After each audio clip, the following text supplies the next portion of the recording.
We're here in the Spartan Media Recording Studio, continuing on with the Grad School SOS podcast, part of the Aurora University Pulse blog. My name is Corey Breedlove, and I am almost complete with my career as an MBA student. I'm Brian Sorek. I'm almost done with my MBA as well. If you're a cold-blooded person, you may want to consider doing a class that would find you in the Spartan Media Recording Studio, because it is a sauna in here. I'm Tamara Turner, and I'm a surviving graduate student. I'm Kayla Wasco. I'm finishing up my MBA. Hello, and I am Leila Sammy. I am teaching in the that's the Masters of Science in Digital Marketing and Analytics, and we are sitting here in the Social Media and Analytics class. And I am Kyle McElhoney. I teach chemistry here at AU. Strictly undergraduates for me, but I'm just a guest here to answer questions and maybe ask a few. So we did one podcast already that was about the pet peeves of the teachers that we have, and we wanted to continue on with some more pet peeves that our graduate and undergraduate teachers have. So if you guys want to weigh in on some other items. And student pet peeves. And student pet peeves. We'll probably get to that too. I would say, something I tell my students, especially if they ask a question, they'll say, well, in high school, blank. And I say, well, this isn't high school. This is college. So I can say that this also would apply to graduate school. So you don't want to say to your graduate professor, well, in undergrad, we did this. It's you got to make sure that you're adapting to whatever professor that you have. I tell my chemistry students, I'm telling you how to write for this chemistry lab. Your biology professor might say something completely different. Mm-hmm. Make sure that you're checking what they want. And this also applies to after graduate school. You're going to have a boss or you're going to be doing something where you're going to have strict guidelines that you have to follow. So just make sure that you're following those guidelines. And you're not going to go to your boss, well, in my other job, we did it this way. So I have to tell you, one of my biggest pet peeves is not when students come to me and say, oh, I had work and I had family, because I get that, school is important, and although you made the time commitment, you are getting paid to work, so I understand that. What I hate more than anything is when a student comes to me and says, well, I was doing work for another class, so I couldn't get work done for your class. Talk about prioritizing. Right. Yeah.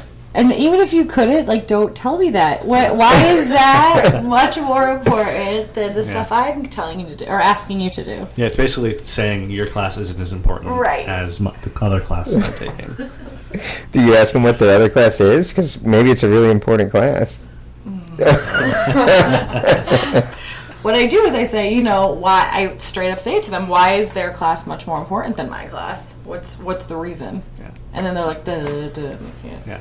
So you guys have asked us some pet peeves that we have for our students.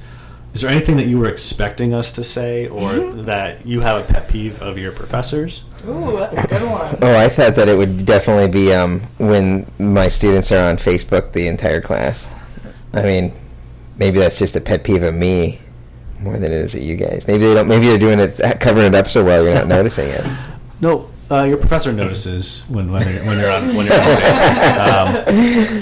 I tell my students I have a technology policy that you can be on your phone, your tablet, your computer, because I encourage it, especially if you're using it for the class. So if you're using your slides, if you're looking at slides, if I say something that's unclear and you look it up, that's fine. If you're sitting there with your phone in front of your face the entire class, that's when we'll have a conversation afterwards. I thought another one would be when the student shows up late regularly to class. Yeah, that's frustrating, but it matters how late. A couple of minutes, that's fine. 15, 20, 30, hour 45, every class. Yeah, that's pretty frustrating. I used to have a rule, if you came late to class and you had a drink in hand, you better have bought me a drink as well, because if you're going to skip class and be late to get a drink, at least get me a coffee too, right? Because that's usually what it was. Yeah, actually one of my students had a ice pop when he walked in. He wasn't late, but then I said, where's mine? And the next class he brought me one. So Nice. Yes. One of my pet peeves is the slackers. You're on a team project and they do the bare minimum, if that. That's one of my pet peeves, because I usually end up carrying the load for the whole project. Yeah, that's definitely one. And you know what? That's almost every class, every team. Look like you have something you want to say there, Doctor. I was going to say thank you. I was going to say in the professor world, we call those ticket stampers. They're there just for the ticket. Is that the slang used in the teacher lounge, in the professor lounge? Yeah. Mine is when everybody pays for their college, whether it's undergrad or grad, differently. And some of us, our work is paying for it. Some of them, your teacher's assistant. Some of us are paying for it out of pocket. And whenever it's that first day and somehow or another tuition gets brought up, and there's always that one person who says something like, "Oh, well, my uncle's got money. He pays for mine." I always want to be like, nobody cares about your uncle. Okay? It's not everybody has that luxury. So I always feel like that should kind of be kept a little bit private, because some people are coming out of pocket a lot of money to get these degrees. Any other pet peeves? How do you guys feel? Because I know sometimes I struggle with this, is especially if I have heavy writing intensive assignments, is getting them back in a timely fashion. I mean, I know I try my best to get it back as soon as possible, but how does that make you guys feel? That is kind of one of my pet peeves. I think if you're going to give out the homework, if you're going to give that much, you should be able to grade it quickly or in a timely manner. I think the grad courses has been pretty quick turnaround for most homework, but I think that is a big thing for a lot of students. And maybe it's not a huge deal, but if you give out another assignment of the same type before you get the first one back, and then you get them both back, and they say, "Oh, you did the header wrong in both of them." Well, it sure would have been nice to get the one back in a timely manner. So, yeah, I know personally, because I know that I'm still working on getting those back to a lot of my students, I usually let them redo something, especially if they've handed in, so that I can say, well, you can redo both of these now that I've given you feedback. I think that's definitely a select few of teachers that would actually do that. Because I know I've definitely had that experience that Brian talked about, where it's like, oh yeah, we'll hand in this paper, and then you get your grade for that like 3 weeks later, but in the meantime you turned in 2 other ones just like it, and then you get your grade back and you're like, well, but I didn't know that I did that wrong. Like, no one ever told me that.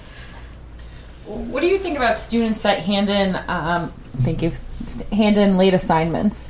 Does that frustrate you at all if, a student is working all the time and they need to hand in a late assignment? I mean, from a professor perspective, sometimes, things come up, but how does it make you as students feel if you know somebody else, you had an extra week to work on an assignment?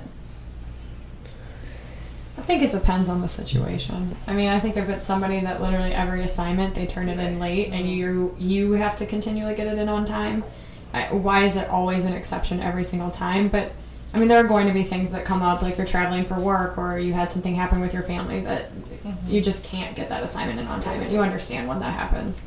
Yeah, I've been in that boat actually. It was during basketball season and I had assignment due and I literally just couldn't get it done. So I turned it in like 2 days late. But I mean, I think if you don't abuse it, then I think it's acceptable.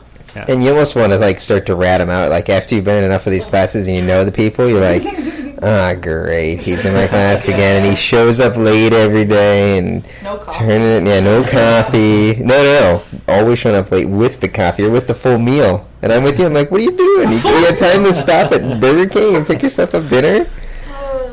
Yeah. I mean, I would also say, if you know you're going to be late, or if you know that you got to miss a class or need an extension, always ask your professor. Don't ask after the fact. That kind of brings me back to a pet peeve. I am more than willing to give students extensions, but don't tell me, when a paper is due or the day something's due, oh, well, this happened. Make sure you're trying to be conscientious with your time as well as our time. So, just make sure you're asking.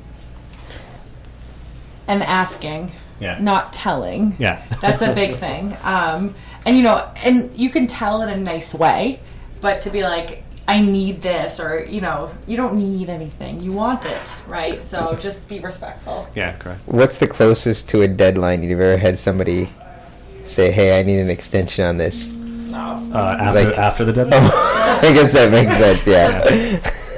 After. All right. A week after, I mean.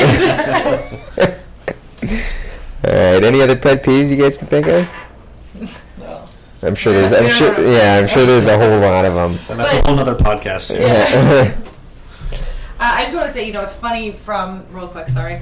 It's funny because it's good to hear your student side, and we have like similar pet peeves, so it must be motivated students. Well, and I feel real quick before we end this that we should plug our class. Do it. Throw the plug in. Well, I know we're social media and analytics, but I don't know all the specific course numbers. Anybody know the course numbers and everything? It's a special topics. Yes, 6810. All right, so if you take that class, you can find yourself in here recording awesome podcasts. Mm-hmm. We're at the Spartan Media Recording Studio at the Aurora University Pulse blog for Grad School SOS.